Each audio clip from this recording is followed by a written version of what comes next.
Ladies and gentlemen, welcome to the Rogers Kakasungura YouTube channel.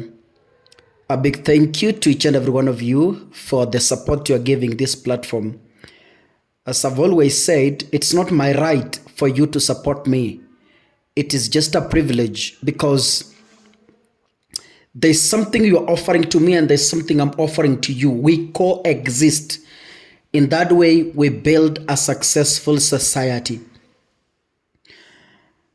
Kenya's politics is taking a new dimension, and each and every day, William Ruto has every reason to worry on his political future.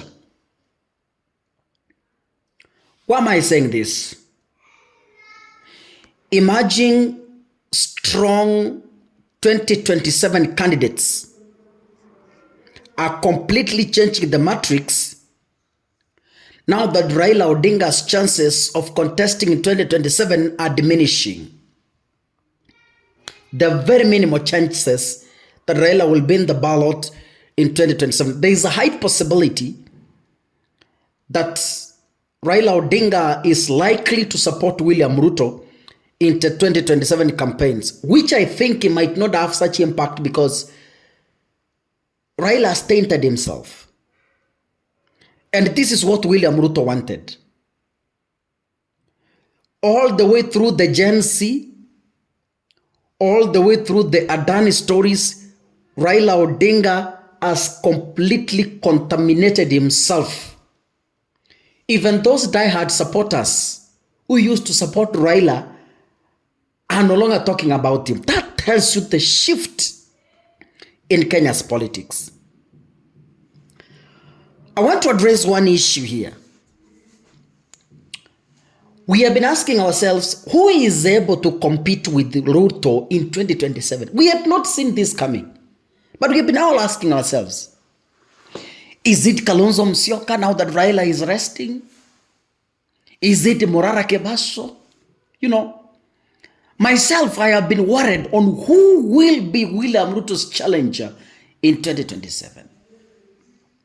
But the solution to this is slowly bringing up itself. There are two strong political candidates who have shown interest, and there will be William Ruto's tough challenger in the coming elections. One candidate is Dr. Fred Matiang'i. Matiang'i recently announced and said he has contracted a Canadian firm to help him running the campaign. Yeah?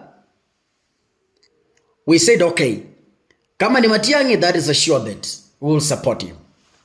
Here comes another candidate. A candidate who has been with Kenyans from the word go. A candidate who has been single-handedly fighting for Kenyans without asking for contributions. Now this man has completely changed the matrix. Completely changed the matrix.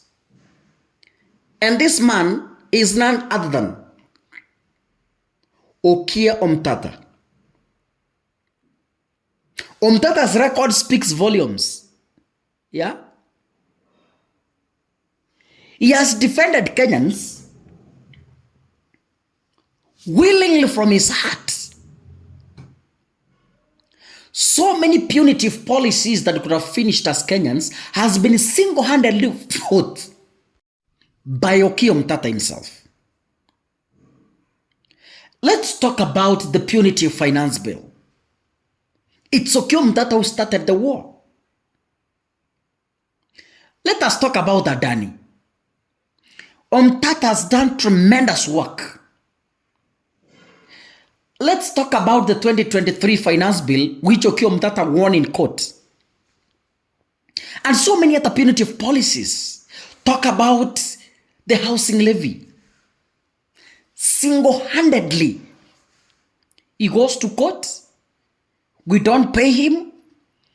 We've never fundraised for him. He uses his own resources. He uses his own energy. He uses his own printing machines. And he has been single-handedly protecting Kenyans. Ladies and gentlemen, now, these things are getting serious. 2027, it's getting so serious. And let me tell you, the voting pattern that has been happening in the previous years,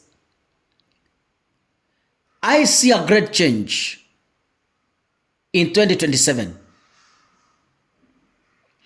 And I want to challenge the young people. If we want to win this war, kama ni Omtatah anaenda kufungia Ruto State House, ni sawa, let it be. Kama ni Matiang'i, it's okay. But we need to strategize ourselves. Tuanze mapema. Every young person, wherever you are, you must get a voter's card. I have covered an election in the few years I've been a journalist. I can attest that majority of those people who wake up very early in the morning to go and queue to vote are the elderly. I rarely see young people lining up for several hours because they see as a waste of time to vote. Wale watu ninaona kwa queue ni wamama, wazee, wao ndio napata wameamka saa 10, wameenda kwa vote watoke. But young people hawawezi wacha TikTok wakuja kuweka line. It's high time we change the pattern, and I see it changing. Yeah? If we had a way of how one can vote from his house, just like the US, I think this, but si unajua, akina William Ruto wako na ile system ya kitamba, lazima uende kwa voting, because they know, young people, they rarely wake up from the house to go and vote. William Ruto anajua hiyo, so they can't advance the voting system. But anyway, let me say this. Omtatah has already announced his campaign secretariat. It has been officially gazetted. And we wait to see. I had lost hopes in the fight against Ruto, but I see some hope if we decide as Gen Z. Lakini kama ni mdomo tunapiga hivi tu alafu inaishia hapa and we don't want to register, then I think we have a long way to go as a country. But I hope through this voice, we are going to change this country. Omtatah is a no-nonsense politician, and I've known him for quite some time. I have read his stories, though I've never interacted with him physically. Maybe in one of these fine days I get to interact with him. Well and good. But hata kama sijazungumza na yeye, Omtatah is a man who is committed to his cause. A man who tells William Ruto the truth even when others are lying to him. Face to face. He fears nobody. He speaks truth to power. God bless you, ladies and gentlemen. See you in the next episode. Asanteni sana.